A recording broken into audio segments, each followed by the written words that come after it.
A vida é missão, eu sou missão, a igreja é missão, Senhor. Meu ser me... Eu sou Flávio Augusto, há 26 anos sou padre, né? Sou nascido em Severiano Melo, pertence à Diocese de Santa Luzia de Mossoró. Minha paróquia é a paróquia de Itaú, né? Severiano Melo, Itaú e Rodolfo compreendem uma paróquia que tem como matriz Nossa Senhora das Dores em Itaú. Eu sou nascido em 1969 e numa cidade que nunca teve um padre residindo ali. Talvez seja um dos primeiros elementos que eu sempre me pergunto por que Deus me chamou para ser padre. Porque como nós não tínhamos um padre residindo, vem sempre o padre de Itaú celebrar, e naquela época era padre Manuel Balbino, e era religioso, nem era diocesano, era da congregação do Sagrado Coração de Jesus.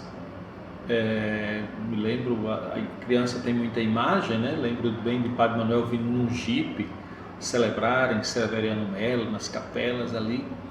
E eu não tive, eu vou chamar de um percurso sacramental normal e ordinário, porque no Severiano Melo não tinha tanta essa organização. É tanto que eu fui fazer a primeira Eucaristia e Crisma com 13, 14 anos, já quando fui estudar em Natal, né? Meus pais me mandaram estudar em Natal, lá em casa todos passamos por isso, né? A prioridade de seu João Batista era dar a educação aos filhos, então o pai fez com que a gente estudasse. E quando eu fui estudar em Natal, eu logo procurei, como eu fui para um colégio religioso, o Instituto Sagrada Família, eu me apresentei no colégio dizendo que não tinha primeira Eucaristia nem Crisma e que gostaria de fazer. E aí fui preparado para isso no colégio e fiz na igreja de São Pedro, na igreja matriz de São Pedro, que é a paróquia ali do Alecrim, a igreja matriz do Alecrim. É interessante porque talvez esse fato de Severiano Melo não ter padre tenha influenciado na minha decisão em querer ser padre, por mais complexo que seja o tema. Eu me apresentei na igreja lá do bairro das Quintas, onde eu residia, igreja de Nossa Senhora do Perpétuo Socorro, lembro, e disse ao padre que estava vindo do interior, fazia 2 semanas, e que gostaria de ser padre, o que eu deveria fazer. E ele me encaminhou imediatamente ao seminário de São Pedro, em Natal, para iniciar a preparação, fazer os encontros vocacionais. Mas não foi algo que surgiu de uma hora para outra. Desde criança eu dizia que queria ser padre, não é? Sem saber certamente o que era, mas sempre disse que queria ser padre quando crescer. E assim foi. Claro que certamente as pessoas não levavam muito em conta, porque achavam que isso era coisa de criança, né? Toda criança muda também de opinião. E eu me mantive até hoje nessa ideia aqui central, né, de uma vocação que é um chamado, sem dúvida alguma, um chamado de Deus. E assim então eu fiz esse primeiro percurso, eu diria um percurso muito sozinho, porque mesmo que padre Manuel Balbino tenha me pedido para, no período que eu estava fazendo os encontros em Natal, né, em 1983, eu já com 14 anos, quando eu voltava a Severiano Melo, ele me pediu para ir para fazer o encontro vocacional da congregação dele. Eu fui, não gostei. Eu sempre disse que queria ser padre ali de perto, não é? Eu sempre imaginei como padre do interior do Rio Grande do Norte, eu nunca me imaginei um padre de uma congregação, né? E então, participando do seminário de São Pedro, dos encontros, eu deveria ter entrado lá em 1984. Só que em 1984 foi a reabertura do seminário de Mossoró. Dom José Freire assume o governo pastoral da diocese e decide reabrir. Então o seminário de São Pedro, o reitor era padre Hudson Brandão. Padre Hudson me disse, olha, ele me chamava de Mossoró, você vai entrar aqui, mas a diocese de Mossoró está reabrindo o seminário de lá, você já soube? Eu disse, não sabia. Aí eu disse, o senhor me manda para lá? Aí ele disse: você está doido, Mossoró? Está tudo certo para você entrar no seminário aqui o próximo ano? Eu disse: não, mas eu queria, é mais perto de Severiano Melo. Aí ele disse: está certo, se você quer, eu lhe encaminho. E me encaminhou imediatamente para Padre Zé do Vale, que ia ser o reitor de Mossoró. E Padre Zé do Vale me recebeu, né? Lembro demais na varanda da casa paroquial, da igreja de São João Batista, essa primeira conversa. Isso era final de 83, né? E ali então fui decidindo com o Padre Zé do Vale que em 84 eu entraria no seminário. Comecei esse percurso aqui. Eu sou então da primeira turma, quando o Seminário de Santa Teresinha reabriu em Mossoró. Dom José Freire era o bispo, Padre José do Vale era o reitor, né? Ia ser o reitor e foi nosso primeiro reitor.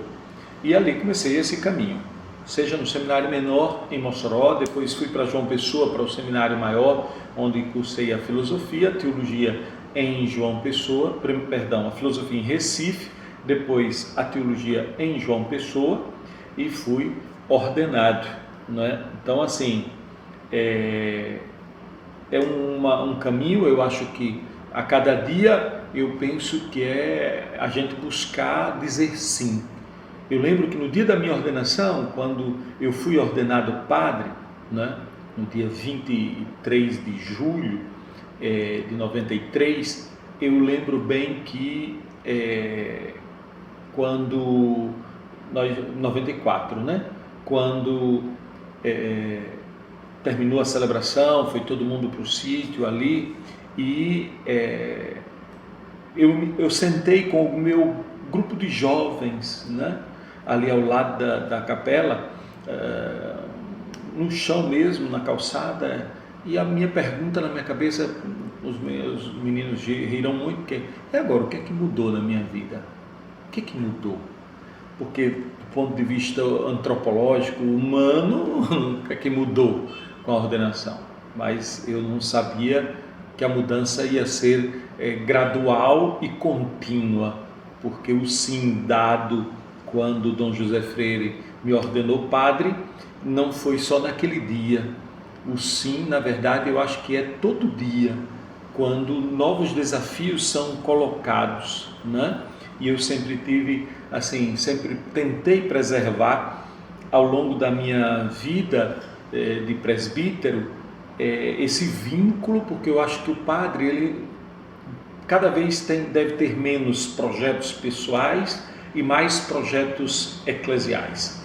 Eu acho que quanto mais eu dou vazão em mim a projetos eclesiais, eu estou fazendo o que a igreja quer e não o que eu quero.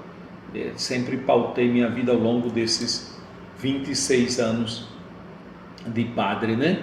De buscar realmente fazer com que eu deveria fazer bem feito o que a igreja me pede.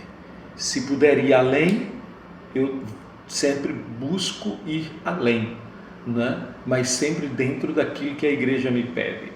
Às vezes não compreendendo o que é, porque, por exemplo, a peregrinação da imagem de Nossa Senhora de Guadalupe foi uma experiência missionária muito marcante em minha vida, porque era o início, né? Eu estava nos primeiros anos de padre e já vivia uma onda muito forte, uma crise violenta que me atingiu, porque fui acusado de estar namorando uma mulher casada, né? E eu era o reitor do seminário. E Dom José Freire sempre fomos muito próximos, e eu contei tudo a Dom José e disse a Dom Freire que o que eu sabia era em confissão. Ele disse: então você não sabe de nada, eu acredito em você. E aquele momento foi difícil, foi muito difícil para mim, mas foi muito interessante. Em plena tempestade vem essa ideia de uma peregrinação com a imagem de Nossa Senhora de Guadalupe percorrendo a América Latina e o Cristo Negro da América Central. E Dom José me chama e diz: olha, eu estou aqui com um grupo de padres e eles estão com uma ideia bonita, já eles são hondurenhos e costarriquenhos, estão tentando fechar essa programação para a América Latina e vai passar por Mossoró. E são 3 dias em Mossoró e eu quero que você coordene. E eu disse: Dom Freire, eu não tenho condições humanas, nem tenho credibilidade na cidade, porque vive essa tempestade. Ele disse: não, mas é você, vai ser você e você vai conseguir. E conseguimos mobilizar a cidade de Mossoró, foi muito bonito, graças a Deus. Nós fizemos uma loucura na fé, que foi caminhar 3 noites seguidas sem parar, a pé. Caminhávamos das 18 às 6 da manhã, circulando a cidade, com a imagem de Nossa Senhora de Guadalupe.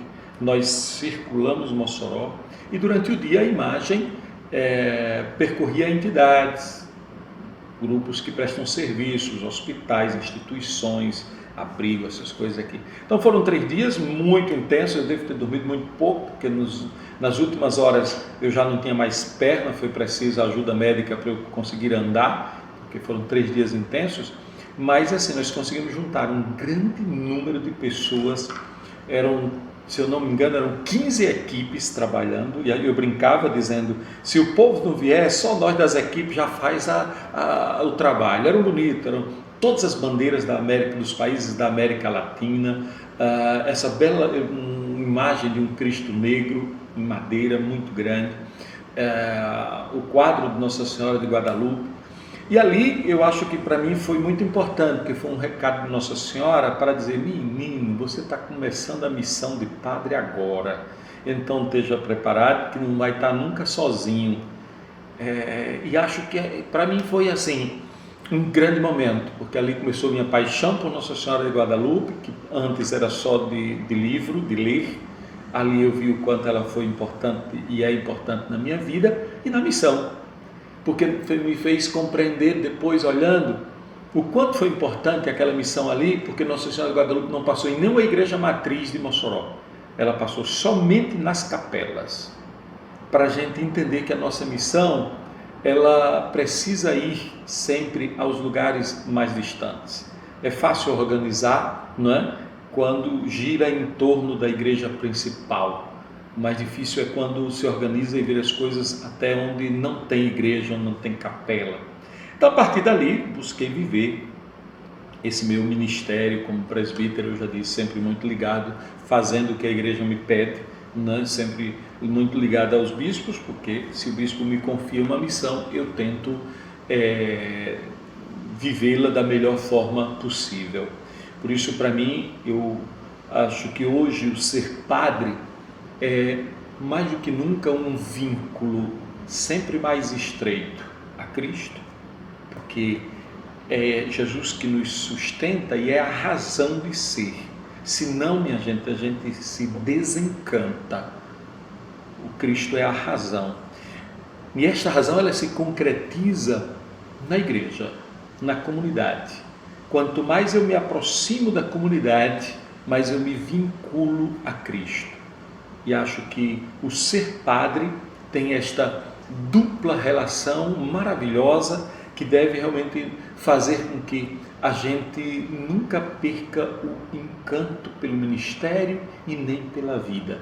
Se a gente se vincular cada vez mais a Cristo e ao povo, certamente a missão terá sempre razão e terá sempre sentido. Que sejamos de fato missionários pela palavra, mas que sejamos também e principalmente pelo testemunho do amor. Afinal de contas, Jesus sintetiza todos os mandamentos no amor. Se alguém quer ser um bom missionário, basta amar. Amando, você já anuncia que é possível ser cristão a partir das suas atitudes fundamentais. Um grande abraço.